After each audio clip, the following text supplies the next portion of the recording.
Good morning. Low energy, guys. Have not even had coffee. I was up until 2 a.m. watching a stream of someone playing the game with 2,000 viewers, and I was chatting with them and chatting with their community. Anyways, today's the day. The game is releasing in less than an hour. It has more than 45,000 wish lists, and this weekend was relatively calm. We didn't really have anything else to really do. I think Andy added controller support, and I just emailed the final creators. It's been a bit of a bittersweet moment for me. Still processing some stuff. This weekend, uh, my grandma passed away, so it's been a roller coaster. Excitement with the game, trying to taper that off, and then this came, and it's just a lot. Um, yeah, it's just a lot. And this morning I found myself saying that I thought this was the end of the journey. We finally got here, but I actually think it's the start of the journey. And you know, what's next? It's my famous line. I say it's we'll have to see what the sales numbers looks like. It depends on what the sales look like.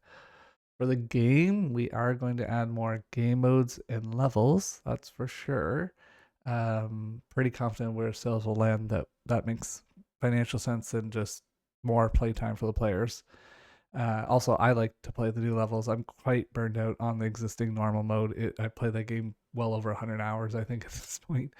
Um, but further than that, we've had some ideas around like totally different modes. We've had ideas around allowing the player to actually use the editor to create levels. Um, we'll just have to see how this goes. I don't really want to make a projection. The first 72 hours will really dictate what the game's going to look like. Maybe the first week, but 72 hours to 100 hours, we'll have a good idea. Outside of the game, there's actually been a bunch of opportunities. Um, some people have come forward, and even before Black Hole, um, the success it's been, saying like, "I want to work with you. How do we figure out a plan? How would we do this?" So that's been very inspiring, helpful, exciting. But now that the game is launching, I suspect that will actually ramp up. And once the sales numbers are in, that will be quite silly, I think. And I want to do a video about the review of everything up to this point in terms of data and stats and what the game kind of financial outlook looks like and all that I plan to do in the new year, or probably before the new year, but release the new year. And aside from that, I also have some ideas around building up tools, and making like this little, I don't know what you want to call it, micro publisher, non-publisher but publisher company, where I leverage all the tooling to boost indie launches and for them to maximize what they would get out of it without needing to work with a a publisher who's going to have like astronomical terms.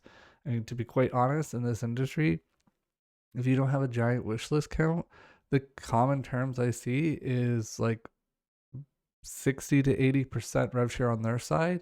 Some come with fully recoupable, which means like they get the money first.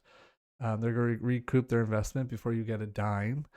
So the game doesn't make more than that investment, like you make zero, aside from the upfront capital that you'll get, which is not crazy when you really like look at it. It's usually for a lot of people just like the scrape by, survive for a year of runway, if that.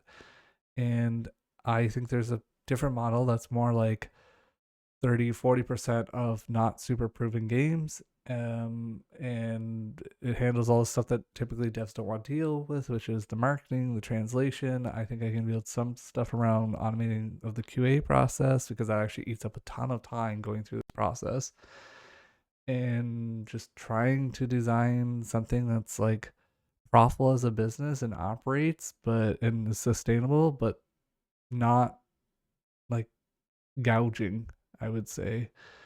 So yeah, we'll see how 2026 goes. I mean, you'll see this in 2026. All the videos are planned to be released January 1st. That's it.